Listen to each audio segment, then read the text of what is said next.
this diagram here, and we're going to talk about the 5 factors. And I'm going to tell you how I got my credit back together. The first is called payment history. 35% of your score is based on you paying your bills on time. That's 35% of your score. Now, if you didn't pay your bills, just like I didn't, you might find that you got some negatives on your credit report. That's going to bring your credit score down. But here's the good news. Say good news. Good news. The good news is that you got another 75% to work with. Even if you messed up on your payment history, you still got all this other stuff to work with. And that was the secret to credit repair. Because see, when I went and talked to the credit repair specialist, all they focused on was this right here, the 35%. Right. Because that's all that they could focus on. So we're going to talk about how to fix the 35, the 30, the 15, and the 10. So 35% of your score is based on you paying your bills on time. 30% of your score is based on what we call credit utilization. I need you guys to say credit utilization. Credit utilization. Now here's where credit utilization is. Credit utilization is how much credit are you using that has been made available to you. So if I got $1,000 credit card, and I got $999 charged up on it, I'm at 99% credit utilization. Now, some of y'all at 110% credit utilization. That means that you're using more than what you got on the card. The sweet spot is 8% or less. That's the sweet spot. The good spot is 30% or less. Okay? The lower your credit utilization, the better. Now, there's 2 ways to approach credit utilization. We'll talk about that, but I want to keep moving. Then, 15% is length of credit, your credit history. So, length of credit is, there's really not a whole lot you can do about it. Length of credit is how long have you had this credit? Okay? So, if you are a young student, you don't have much credit history. But I got a trick for that. I got a solution. Let me not call it a trick. I got a solution for that. All right? Then 10% is new credit. Well, June, if I could get some new credit, I wouldn't be talking to you because I got bad credit right now.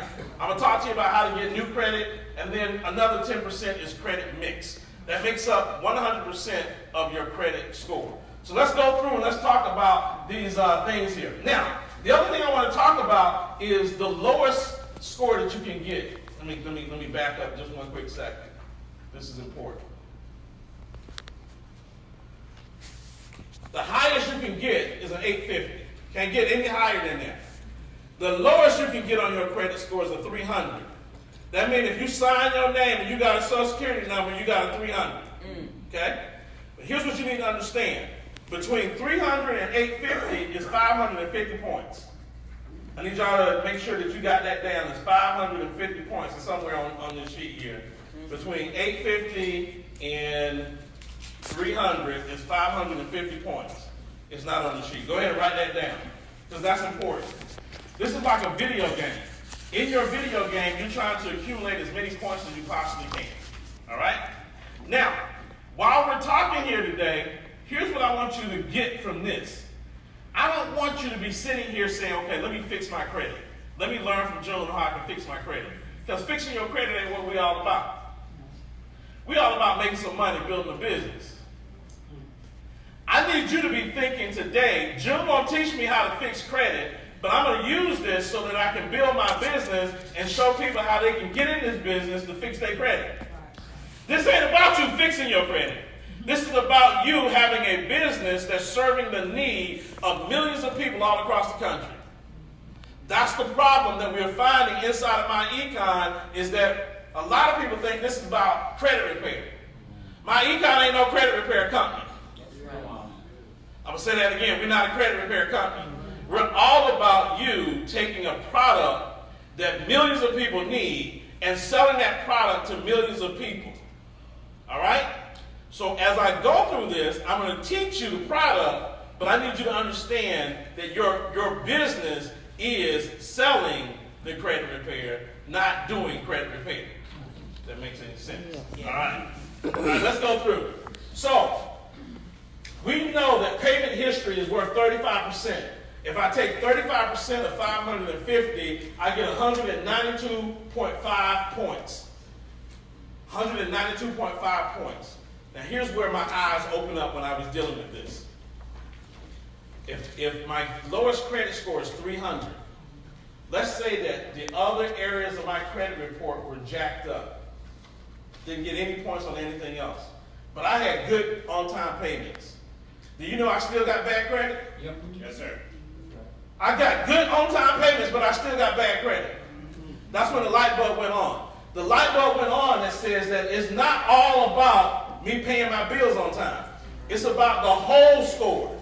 And this is what separates us from everybody else, is that we focus on the whole score. Yes, sir. Because if you only focus on payment history, and I got that, and let's say I got the full amount, 192 plus 300 is what?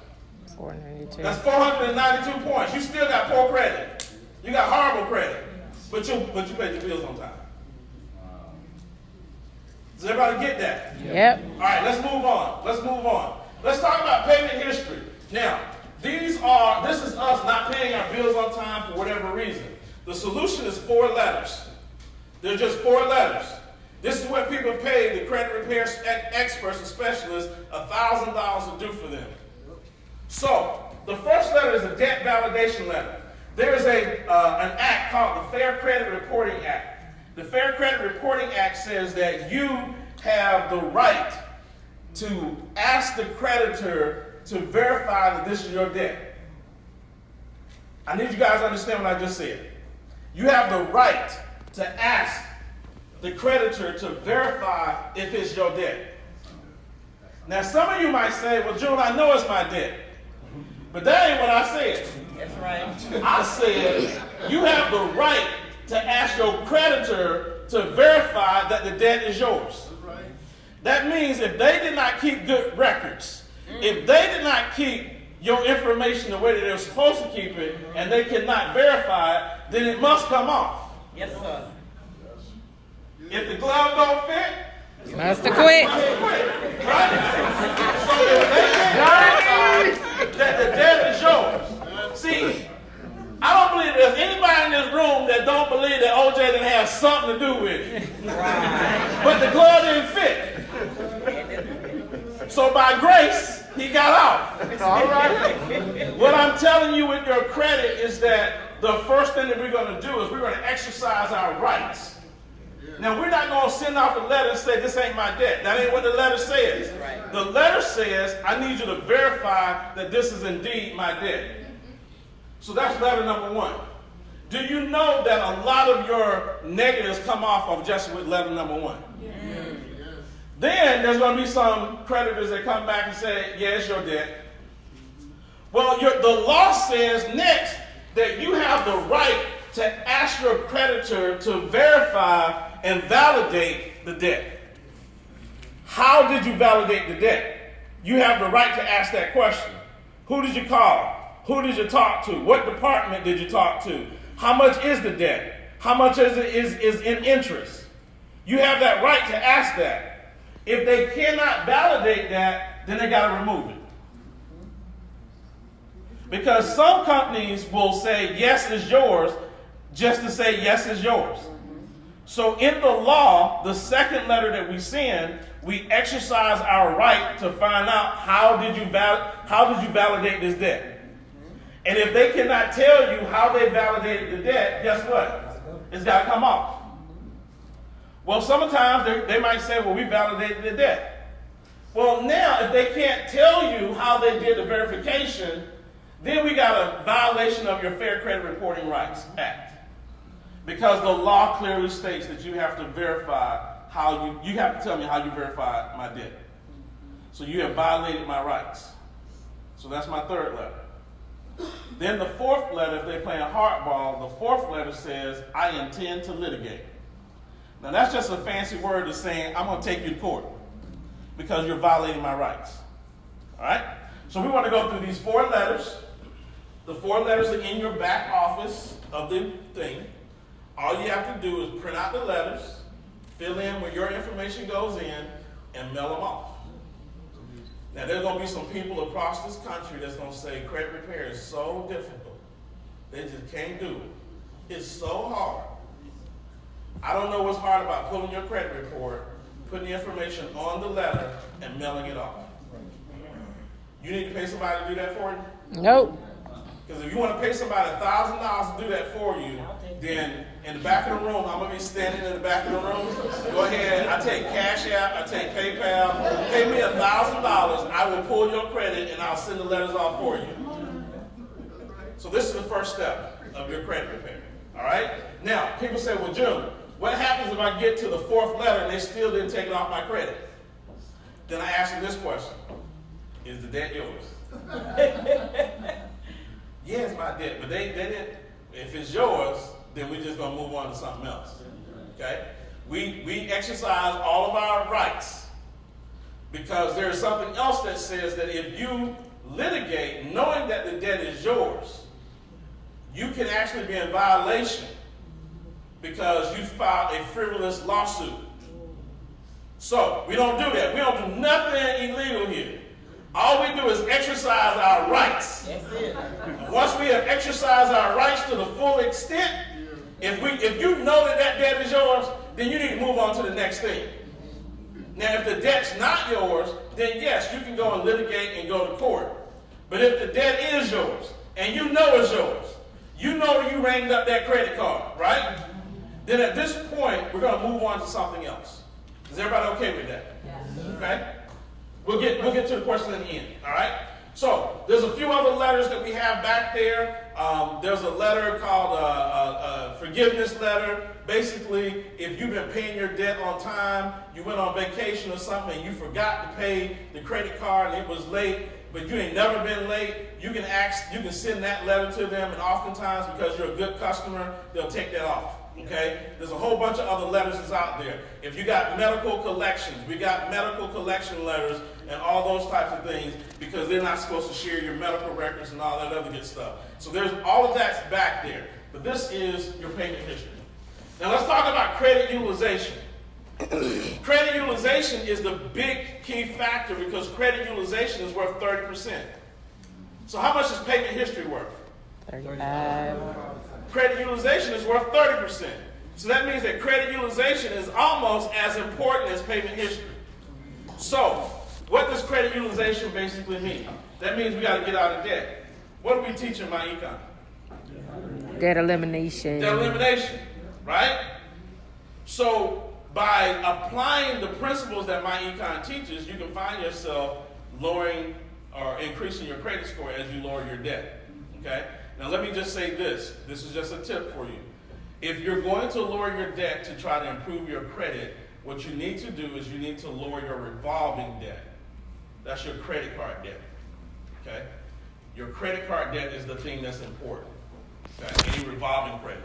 Your mortgage, your car loan, those are not things that are affecting credit utilization. All right?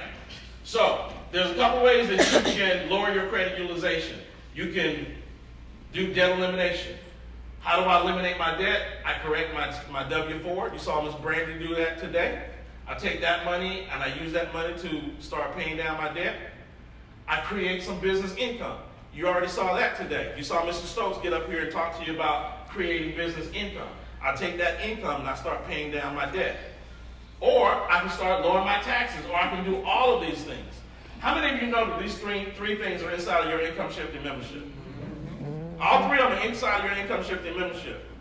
So by lowering your taxes, that's going to free up more cash flow. That cash flow can be used to pay down your debt. Or I can go over here and get more credit.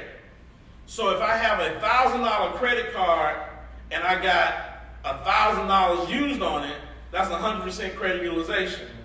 If I get them to just increase my credit limit to $10,000, I still got the same $1,000 on the card. I'm now at 10% credit utilization. So more credit can make my credit utilization go down. Here's the problem. By the time you get in this situation, you're already in trouble. They're not going to give you more credit. You ain't paid the credit that you had in the first place, right? So they're not going to give you more credit. But this is how you lower your credit utilization if you need to get more credit, all right? Everybody cool with that? Credit utilization. Let's talk about the next piece, credit history. Now, credit history is the length of credit that you have. What the credit bureaus are saying is, the longer that you've had credit, we trust you more because you've had credit for quite some time. So what do you do if you don't have any credit, if you don't have any credit history? Then what we are going to do is we're going to become an authorized user. What an authorized user is you're going to find a friend, a relative who has a credit card that they've been paying on time. They got their credit utilization low on that credit card, and you're going to ask them to add you as an authorized user. When they add you as an authorized user, you inherit their credit history on that card. So that means that now they've had that card. Grandma done had that Sears card since Sears came around, right? She done had that Sears credit card for the last 25 years. She put you on her Sears credit card as an authorized user. She's been in that Sears credit card for 25 years. You 22 years old. You got 25 years of credit history. That happens, right? Grandma been paying on her card. Now, Grandma might tell you, baby, I can't put you on Grandma's credit card because you don't pay your bills on time. You have to tell Grandma, listen, Grandma, I'm trying to change the leaf. I'm trying to turn the leaf. Grandma, you don't need to give me the card. I just need you to put me on as an authorized user. I don't have to have the card. I don't have access to the card. I don't have access to your money. I just need you to let me get some of your credit history, okay? And you can get multiple credit cards like that, multiple authorized users, okay? Yes, sir? With that also would help you on getting more trade lines to it. Absolutely, absolutely. So what I was going to mention is that the subject matter is called trade lines, if you've ever heard of trade lines. I went to a credit conference 2 months ago in Atlanta, and they were talking about this. There was a guy down in Florida, and this is what he figured out. He figured out that if he could get authorized users, he could boost his credit score. So he had horrible credit. He had 5 friends, and each friend put him down as an authorized user on their credit card, and his credit score went up. So then what he did was he got to thinking, and he said, I'm going to go find some people with good credit cards that got good credit cards that they can become authorized users on. I'm going to find some people with bad credit. I'm going to start me a business.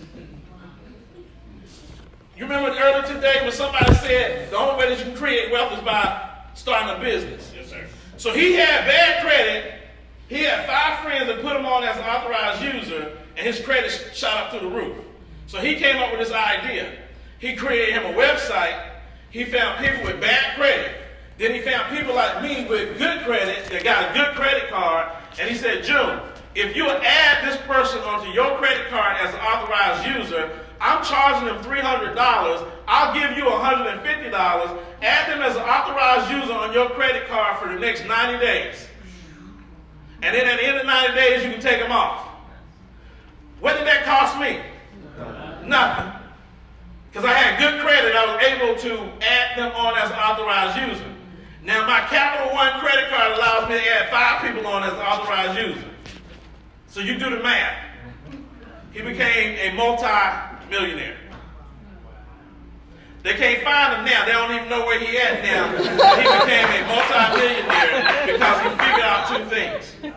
Now some people in the credit conference that I was in, they said that was borderline illegal. There ain't nothing borderline illegal. It's either illegal or it's legal. And there's nothing in the law books that say that you have to know the person that you add to your authorized user on. Now, the reason why they created the authorized user was for family members.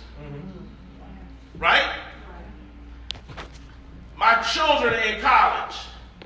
They get out of college, they got to start their life, they don't have any credit. I dealt with this with my first daughter. I learned with my first daughter. My son who's in college now, I added him as an authorized user on my credit card 2 years ago. His credit is great. He can go get whatever he wants to get. He got 15 years of credit history on that credit card. By the way, I told you I didn't pay all my bills, but I understood that I needed to have 1 or 2 credit cards that I kept paying. So here's what I did, because I had multiple credit cards. I took the 2 credit cards that were the oldest, and I made sure I kept paying on those. That's why I still have long, good credit history on 2 of my credit cards. Just in case you were wondering when he said he didn't pay all his bills, right? So you don't have to give the person the card, but you can get added as an authorized user. New credit. This is adding trade lines. So there's a couple of things that we can do. My Econ now has something called rental history, where you now, if you rent, you can convert your rent into credit. Okay? The products I think about $8.95, $9.95 a month, and you can get back 2 years of credit history. If you've been renting and paying your rent on time for the last 2 years, you can add that to your credit report. That's now going to boost your credit score. It's going to give you credit history on rent. You can also do it with a secure credit card. Here's what that basically means. You got $500, you send $500 over to this card, Capital One card, secure credit card. You're pretty much going to get approved for it because they already got your money. So there's no risk to them. You send them $500, they send you a credit card with a limit of $500. And you start using that credit card just like you would a normal credit card. You start paying it off, using it, paying it off, using it, until you start building some payment history on it, and now you got some payment history that you can report that's on time. The credit builder loan. The credit builder loan is a great product that we have in our back office that we talk about inside of the credit repair, where you can actually, there's a bank that will go give you a $500 to $1,000 CD. And they'll put that CD in the bank and they'll freeze it. So here's what that means. I'm going to give you $500, but you can't touch it. So what risk is it to me as a bank? None. There is no risk. I'm going to put the $500 in the CD. We're going to freeze the CD. Then I'm going to make you pay monthly payments on the $500.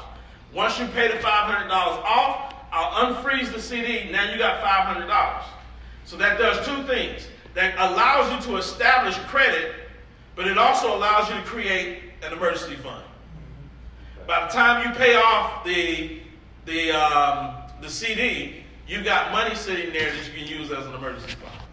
Everybody okay with that? Mm-hmm. Great product, and they don't pull credit. Secure credit cards and the credit builder loan program, they normally don't pull credit from you because your security deposit is your credit. All right? You get the interest on the CD card? You do get the interest on the CD. So, great question. You get the interest on the CD. So as the CD is generating interest, when you pay it off, they give you the CD plus the interest. Next thing is credit mixture. There are 2 types of credit mixture. There's revolving debt and installment debt. Revolving debt is things like your credit cards, where you can pay it down, run it back up, pay it down, run it back up. That's called revolving debt. Installment debt is like your car loan, your mortgage. You can't run that back up. You pay it down and you just pay it off. All right? So, once you complete the first 4 credit scoring factors, you'll have great credit mixture. All right? Any questions on credit mixture? All right. Last thing I'm going to say here. Fixing your credit is easy if you follow a blueprint. And we provide the blueprint for you. And here's what baffles me. And I'm going to tell you guys this, because you're going to hear this sometimes. There are companies out there that will fix your credit for you. In many cases, that's illegal.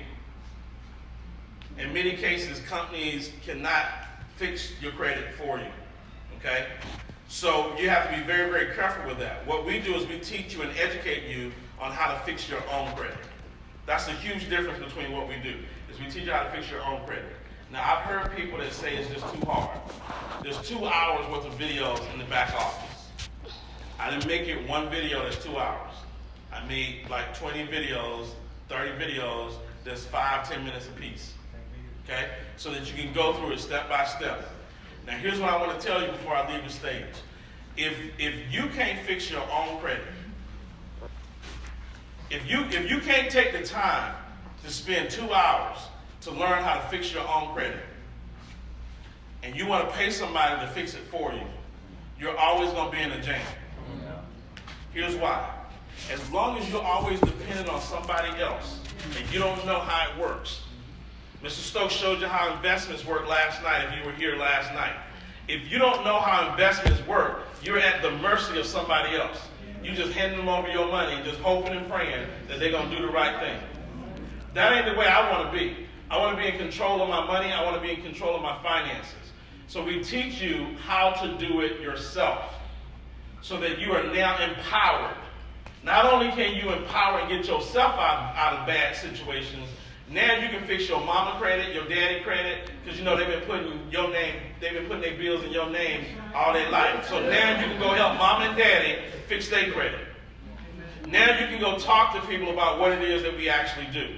Last thing I want to talk to you about is, again, 26 videos in the back office. I want to talk about why credit repair is such a powerful thing.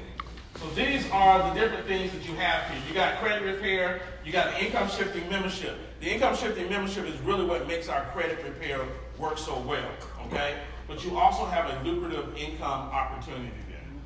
That opportunity allows you to become an affiliate to go out and build a business of people who are helping other people get out of debt. Not only get out of debt, but get out of bad credit. See, how many of you know some people that got bad credit? Yes. I ain't say you, but just some people that you know, right? Amy, I know a few people, right? Yes. Those people want to get out of that situation of being in bad credit. So what you're able to do now is you're able to have a business that solves a problem. Mr. Stokes says this, and he says this all the time. If you want to create a great business, find a problem that people have, and then have a solution to fix that problem. That's right. Now you can become wealthy. Now you can become a millionaire. Credit repair is a $3 billion industry last year. $3 billion. $3 billion industry. If you know some people with poor credit, you need to have them in a room like this. You need to get them involved. Because as you begin to fix your credit, you can begin to help other people and you can get paid. The key is not, having an 800 credit score don't do you no good.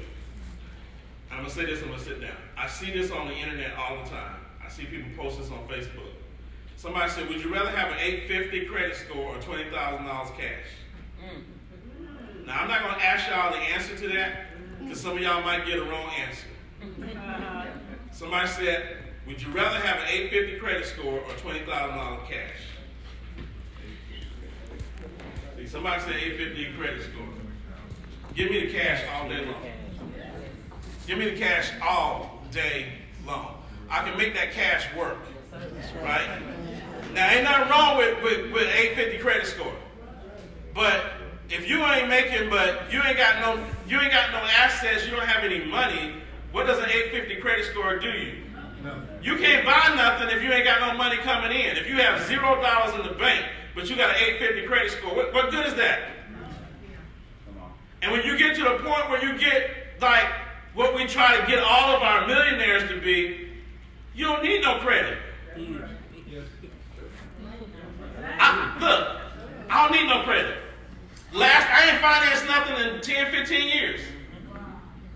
So what is good credit to me versus me getting $20,000? Give me the cash all day long. I make that work because I just saw earlier today how to make that work. I saw last night where to put my $20,000, turn it into 40, turn it into 80, turn it to 160. I saw that last night. So you can keep your 850 credit score, give me the $20,000 cash. That's the answer. So when you see it on social media, you see it on Facebook, don't say you want an 850 credit score over $20,000 cash. But you need to go help people get the 850 credit score. And you can get wealthy helping people do that. We are not a credit repair company. We are a personal financial success company that helps people have good credit scores, increase their cash flow, and eliminate their debt. All right? My name is Joe Collier. Thank you for your time.